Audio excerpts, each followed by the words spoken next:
On the Asian financial crisis. Now, here you didn't have a eurozone in the making. You didn't have fiscal deficit playing any role. You had something else going on. This is in a sense a little harder to bring down on. What was it that happened?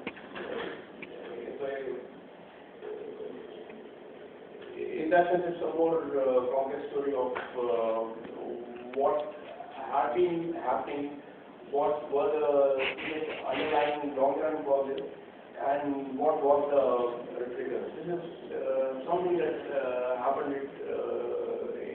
In fact, when it happened, it was somewhat of a surprise as to why it was happening, exactly what happened. But to talk about some underlying stories, you had Japan slow down, so that affected absorption. You had the East Asian story is a story of rising exports. Exports doing well, it started to slow down over time. Remember, 89-90 is when there is a crash in the Japanese stock market, the property prices crash, and there is also a fall thereafter of the growth rate in Japan. So that does have an effect on exports of these countries. Now, it doesn't show up suddenly. It takes a while. That is one thing that happens. Another thing that happens is you have capitalism, you have politicians, you have their creditors who are in business. The economies are doing well, but over time you have contracts being awarded to people in high places. So what that does is that cost-benefit calculations are not working properly. So things seem to be okay for quite some time, but then this does have its weaknesses there. 91 also there was an oil shock also, I guess. That also might have played because there was a recession in the world economy also. Early 90s. Yeah, so 89 Japan, 1991 you have US, Europe, and yes. but they were also exporting to US and Europe significantly. So that might have taken time to settle down. Yes. Yeah. So you have also cognizance amongst investors. Now this is something that happens repeatedly. It happens repeatedly. You have a success story. It's called Asian Tigers. It's called a miracle story. The growth rates having gone up, the stock prices going up, the property prices going up. So you have considerable interest amongst foreign investors. So this is where now you have the foreign investors coming in. They were not playing a role in these first generation or second generation credit reports. So you have that trader in the second generation. But what was taken for granted was that the asset prices would go up, continue to go up, and what was also being assumed was that the exchange rates will be fixed. Now, till 97, it was more or less primarily a story of these currencies being fixed with dollars. In some cases very rigidly, in other cases not so rigidly, but it was taken to be fixed. So when you had a foreign investor, he was not considering the currency seriously. It was will the stock market go up? Will the property prices go up? So do you have returns to these? And if these had been going on for some time, and if you use a rapid expectations, which is that your expectations are based on the basis of the past history, recent past history, then you get complacent and you feel that here are the returns, so the money kept flowing from abroad to India.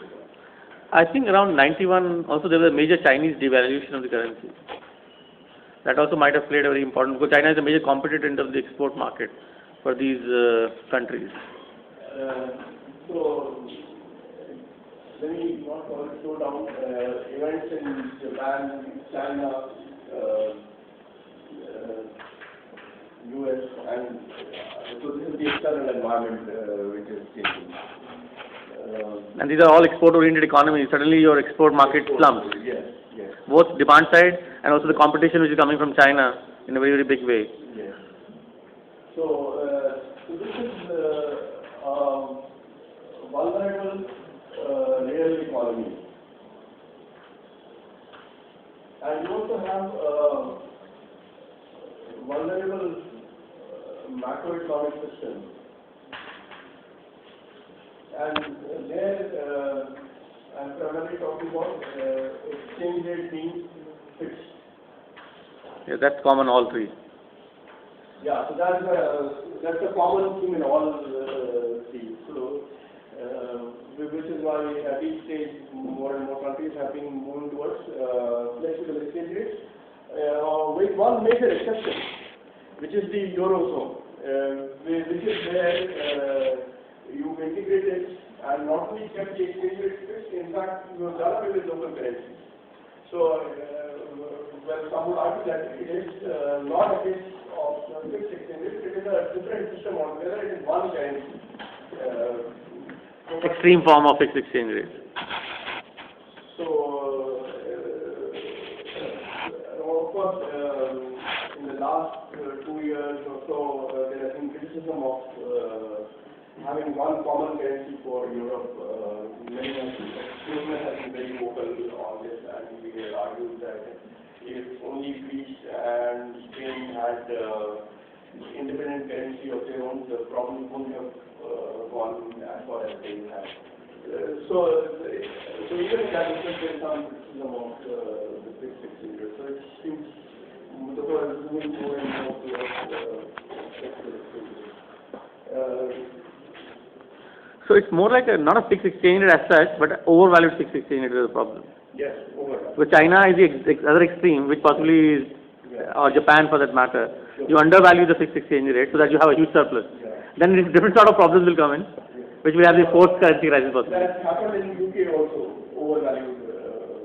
So Yeah. it's fixed. So the culprit is not fixed, but inappropriately fixed. So the question then is, what is an appropriately fixed exchange rate? What is an inappropriately fixed exchange rate? So there, one answer given is that, well, you can't decide on the appropriate exchange rate. You leave it to the market. It's a market process which would determine what is an appropriate exchange rate. The other part of the problem was the short-term debt. So not only was there considerable inflow of capital, there was also the fact that the inflow was taking the form of debt and short-term debt on that. So it could be recorded at any time. So here you have a bit of similarity with banks.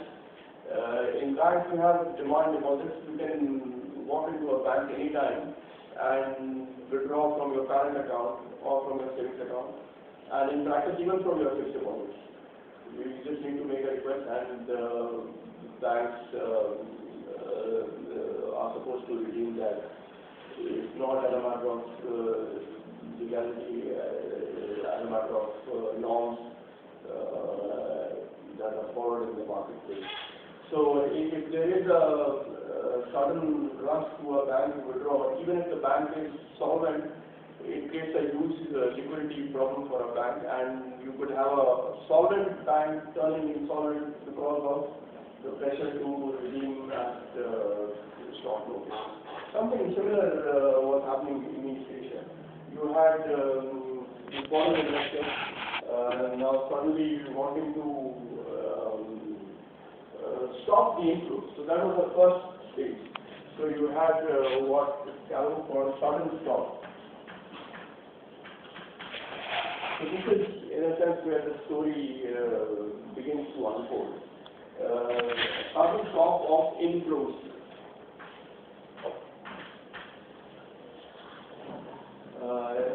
But the next part of it is also an outflow. Remember, they were past investments, and if these are in short-term debt or even if these are in equity market, you can sell the stocks in the market, and when you have capital account convertibility.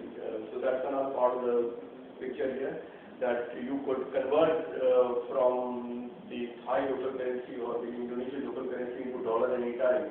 These are convertible currencies. If you do that, you have the problem coming up, and you can see the forming of the currency crisis, outflow of